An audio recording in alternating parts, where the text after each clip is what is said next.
Hi everybody, trying this again, take two. This is my live broadcast Q&A, language facilitation. I know that's kind of a crazy thing. My name is Marcy Melzer and I am an intuitive speech-language pathologist, and I am here answering questions today live for if you have questions about your child's language development, if you are not sure why your child might be not using words, if you have questions about intervention that you've done, any of that, this is the time to get answers to those questions. So go right ahead and post your question in the comments of this video. And as they scroll through, I'll be able to answer them. And I see that Joshua's here. Thanks for joining me, Joshua, on my live today. I'm going to get started with a question that somebody posted on my feed. Earlier, I had posted notice about this live, and I work with families who are all over the world, and some places it's 2 o'clock in the morning right now. So unfortunately, not everybody can attend the live video. What's cool about that is I can do the replay. So if you're watching this as a replay and you're interested in having your question answered next week, I put a post just before this video, so if you scroll down under this video, you'll see that post, and you can put your question in there, and I'll answer it on next week's live Q&A. So that's kind of how this is going to work. If you have a question, go ahead and post it in the comments, and hopefully these questions will be answered. Actually, the first question is excellent, and it is basically, how do you know the difference between if your child can't talk or if your child won't talk? And because the question came up yesterday, I've had a little chance to think about it overnight and how I want to go about answering it. And I actually kind of want to put a third category on that question. So the first situation is that your child, I'm going to say it first, that instead of can't, I'm going to put can't on the side for a minute. And April's here and Sarah's here. Thanks for joining me, everybody. The first question is your can't versus won't. How do you tell the difference if your child can't talk versus if your child won't talk? And so I'm going to take the word can't and I'm going to put it on the side right now, and instead I'm going to use the word not able, or the phrase not able. So a way you can tell if your child is not able to use vocalization, natural verbal language, okay? The first reason is if they cannot hear properly. So if your child cannot hear properly, they're probably not going to be able to use natural communication.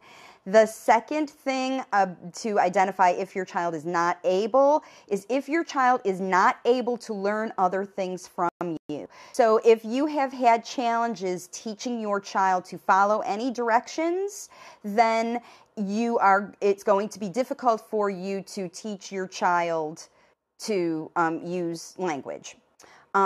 So your child has to have cognitive ability to be able to learn from you, and they have to be able to hear, and they have to be able to produce vocalization, speech. They have to be able to produce sounds from their mouth, and they can produce speech. It depends on the musculature, because kids, of course, who have things like a cleft palate, ear, nose, and throat kinds of issues, after those things are resolved, then the musculature is able to produce speech, then you may have speech production or sound problems, but that's, again, a can't, because of an inability.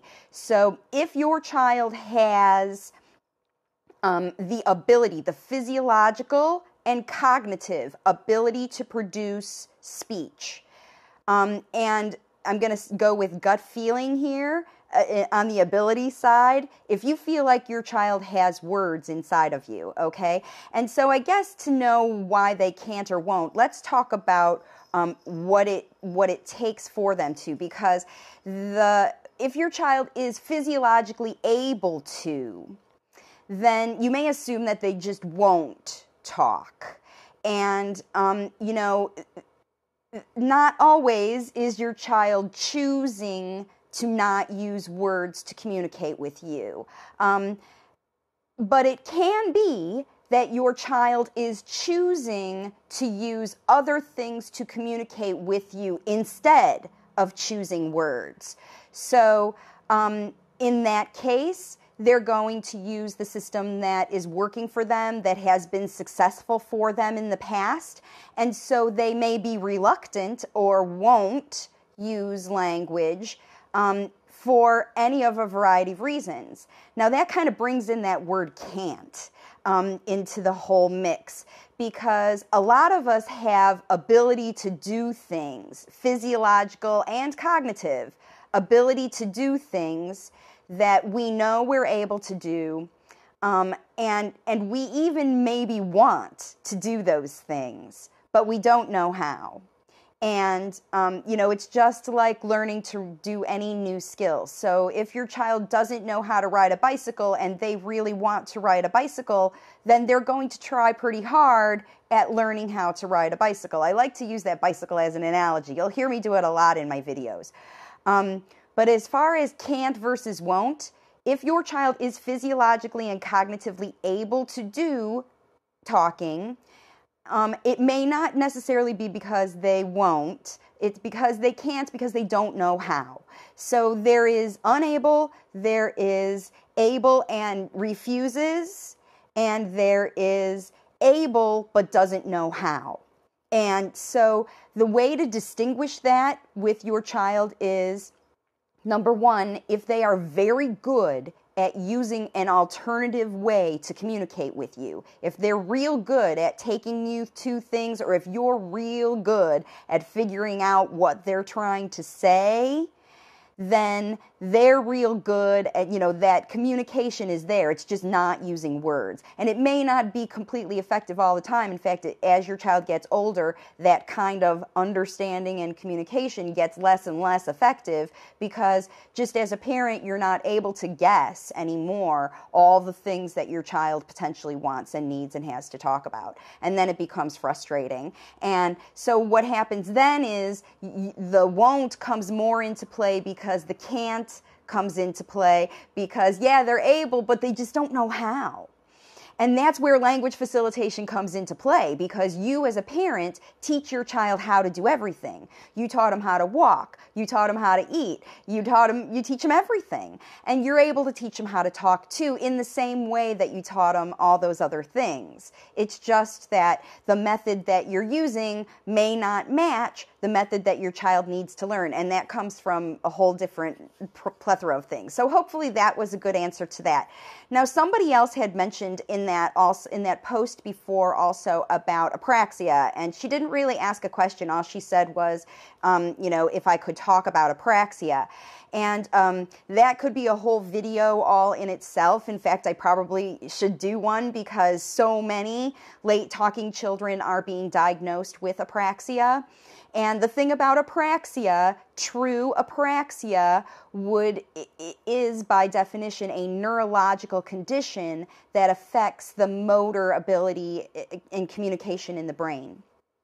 And sometimes when children don't make sounds, or can't look like they can't make certain sounds, or they can't make sounds when you ask them, or when, on demand, then people assume that those children can't, aka can't, unable to, when maybe they haven't understood how to do it yet. So that's kind of a very short explanation about apraxia. If your child truly has apraxia, then they're not going to be able to do natural, free-flowing babble, or sound combinations that sound like words. If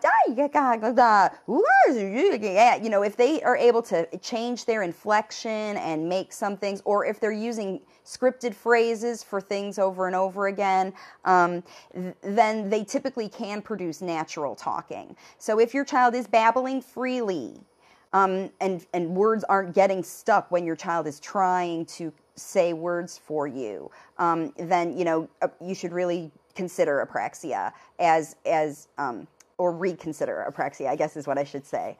All right, so I see Amani's here. Sorry, my nose is itchy today.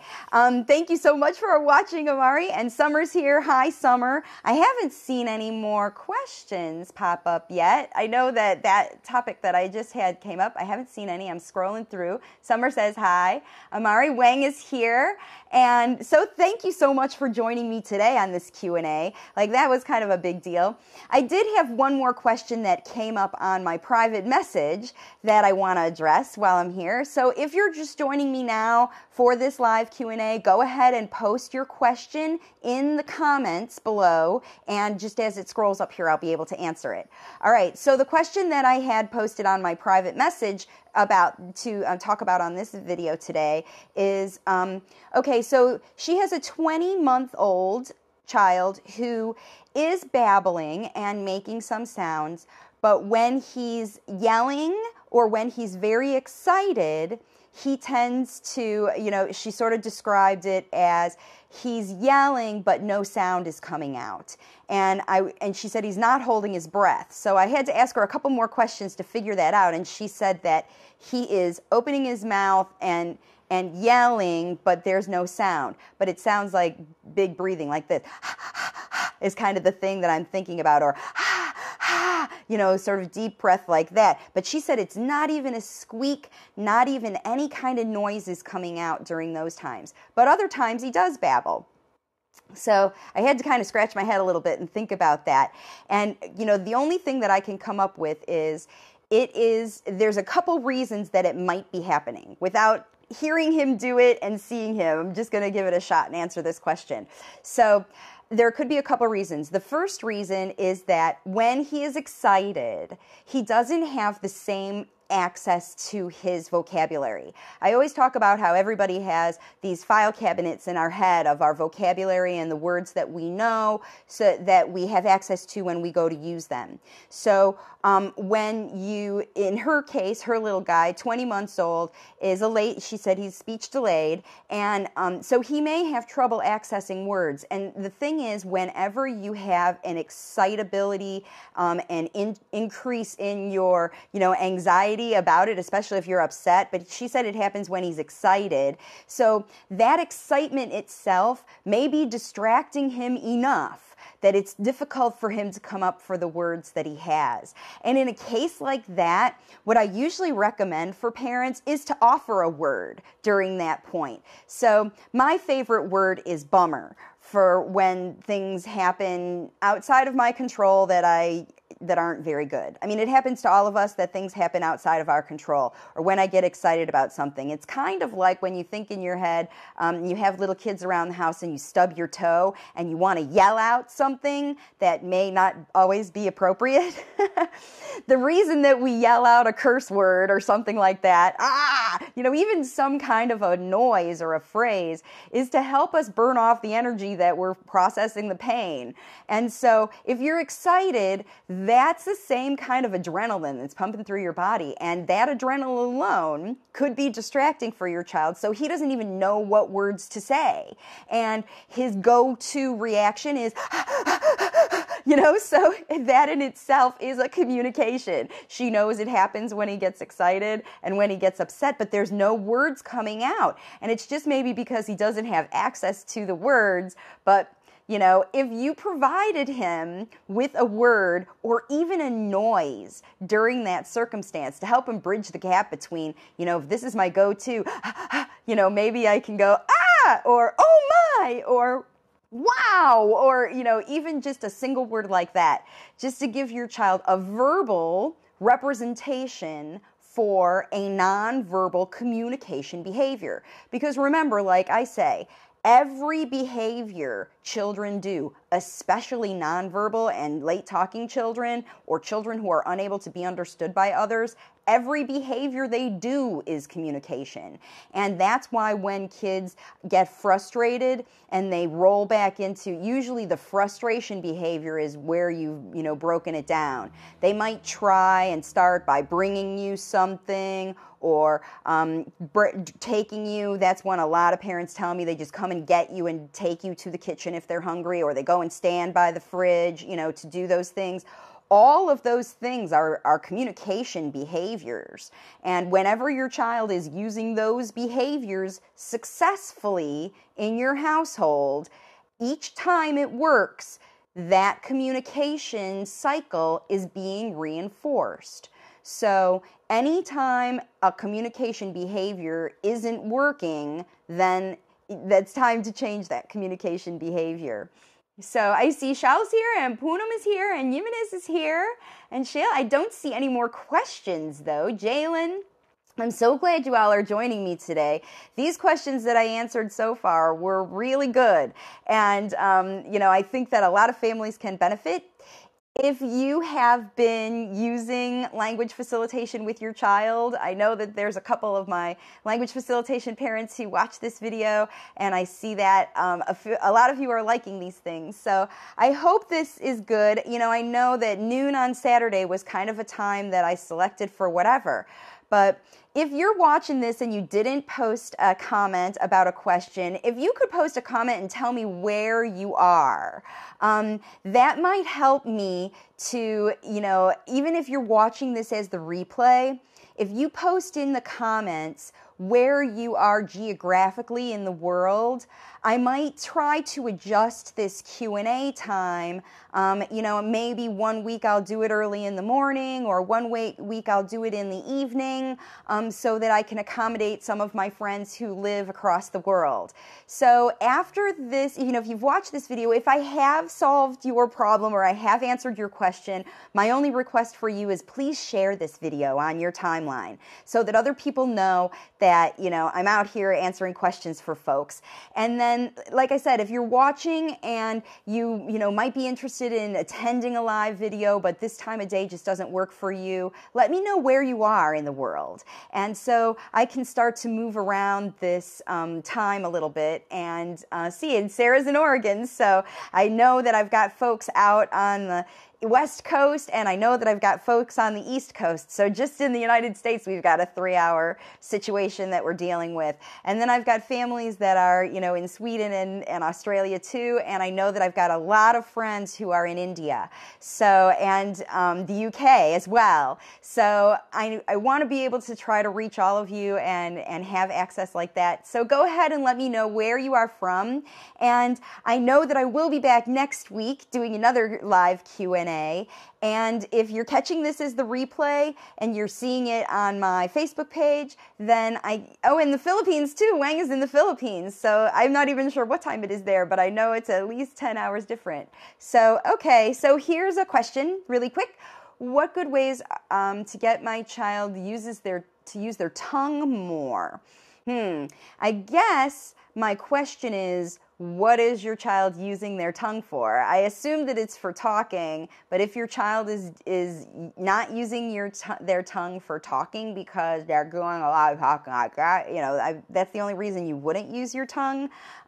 Or maybe your child's making a lot of sounds in different parts of their mouth. So yeah, I have one of my families where her little guy was nonverbal, and he wasn't really even doing much babbling. All of his language, all of the words that he was thinking about in his head were coming out as high-pitched noises that were kind of in his head, or some kids just make vocalizations like that.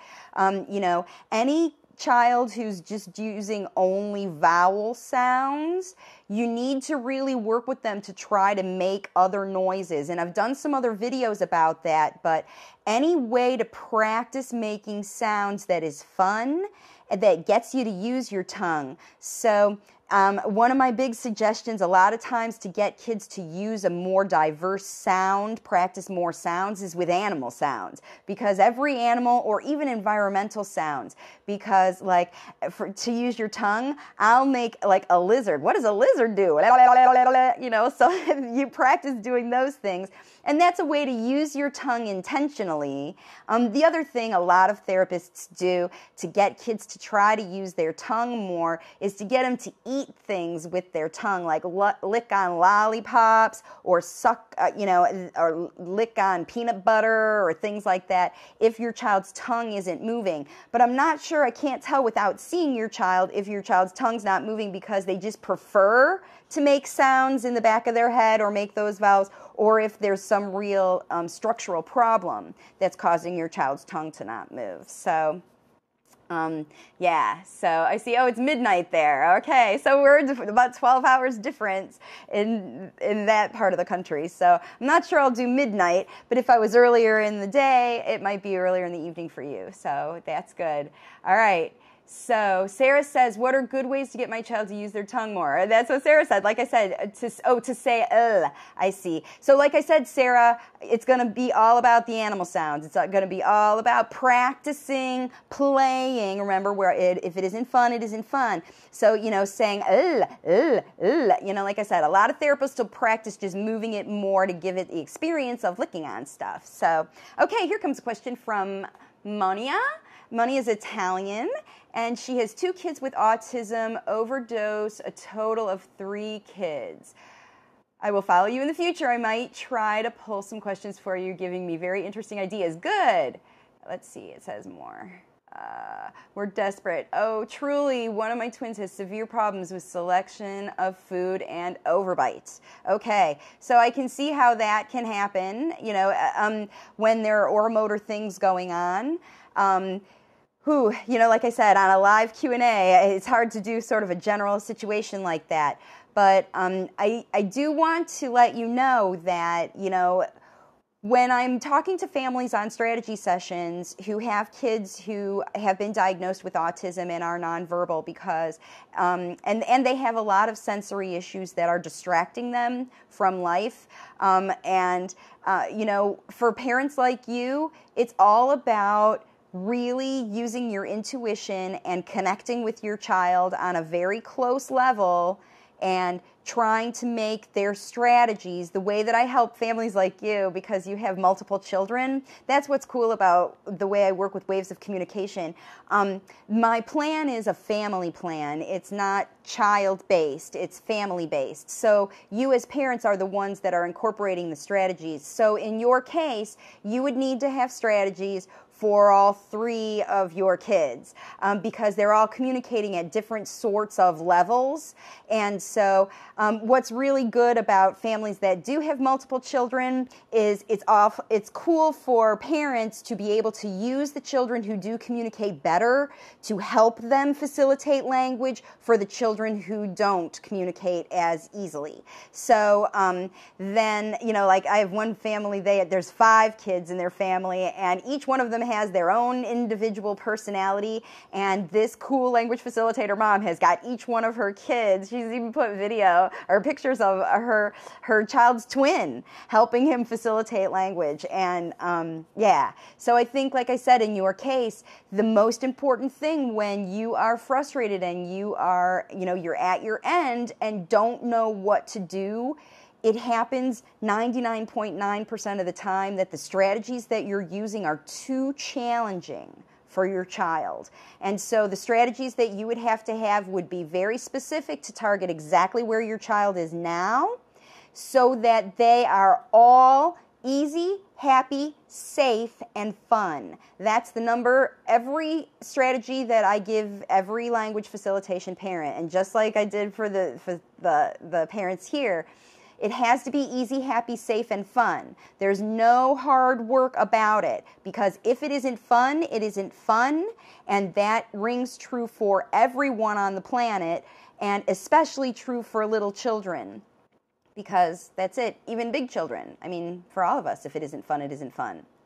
So let's see where we are. Thank you anyway, Monia. So I'm glad you're going to keep following me. If you have questions, certainly you can post them next week. Or, if you're ready to get started, like if you really want to get this individual plan for yourself, then reach out to me on a private message and we'll schedule a strategy session so that you can learn more about Waves of Communication and how my program works.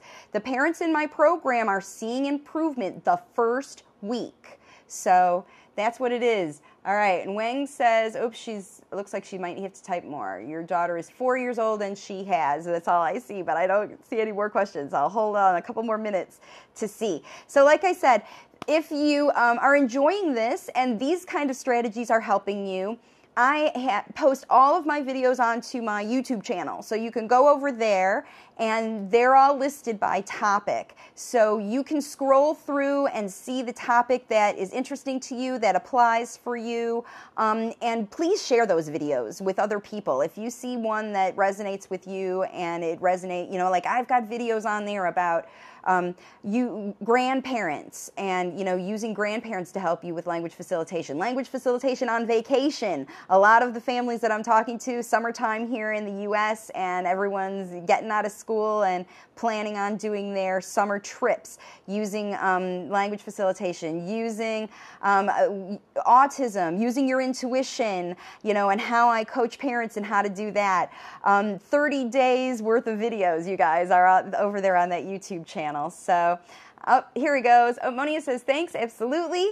Working on parent training to teach our kids communication. You are giving me some good ideas. Excellent. So glad, Monia. I'm really glad that this Q&A is helping you. And Sarah says she's enjoyed my videos too.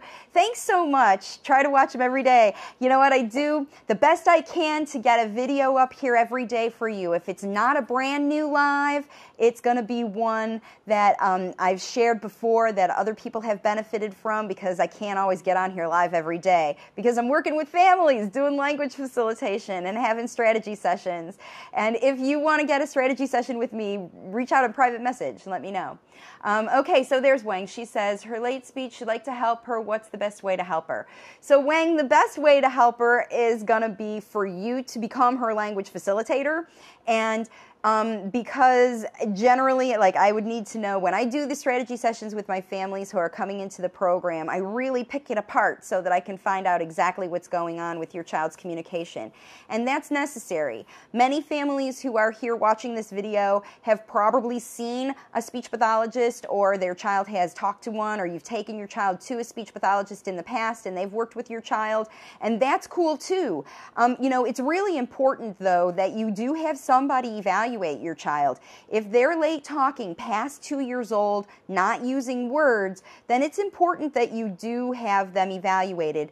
If nothing else, you have their hearing evaluated, because that is the #1 cause for late talking in very young children. And if your child is 5 or 6 or older and still not using words, then you likely have already talked to a professional or two in your child's life, trying to find out what's going on. And, there are families who are working on the physiological part of it. There are kids who are injured from illness or vaccine or chromosomal issues, or, all different kinds of things that people are helping, immune issues, chiropractic issues, hearing impaired issues, and I know that there's lots of families out there that are dealing with all of those medical and physiological, diet, nutrition, and all of those things that you're working on with your child.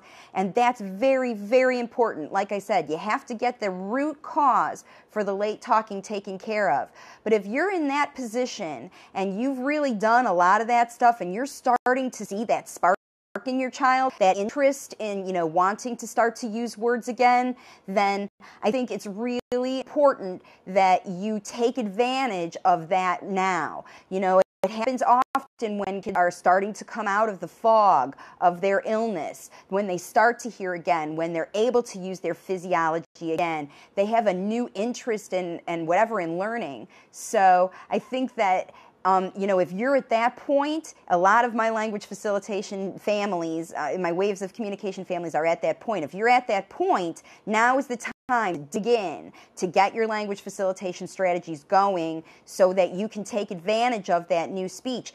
Don't rely on those nonverbal things anymore, because as your kid comes out of the fog and starts to interact with you better, then you need to be facilitating real verbal language and not pictures or, things like that. So I see a lot of likes about that. I'm really glad. All right, I'm going to scroll through here one more time. I see Tatum and Beza and Kara are here. Thank you so much for joining me, everybody. It's been really fun doing this live Q&A today. And if you didn't get your question answered here because you missed this video live, go ahead and post your comments. Anything posted after this video, so anything after like 1 o'clock today, I'm going to scroll one more time, just saw somebody else. Yeah, so if you have a question that didn't get answered on this one, you can post it in the comments and I'll answer it on next week's live or the post that I did previously, so you can catch me that way. And in the meantime, catch the rest of the videos. So thanks again. I'm really glad that you're here joining me. I see Casey's here. I'm going to talk to you later. And yeah, let me know what you think of this video. Please share it with your friends if you think that they can benefit from this information. And Beza, if you want to schedule a call, the best way for you is to reach out with me for a private message and we can talk about a strategy session. And then we can schedule it when I have time to give you all the effort, right? Okay, so thanks so much for everybody for joining me, and I will see you. I know I'll see you before that, but I'll see you next week.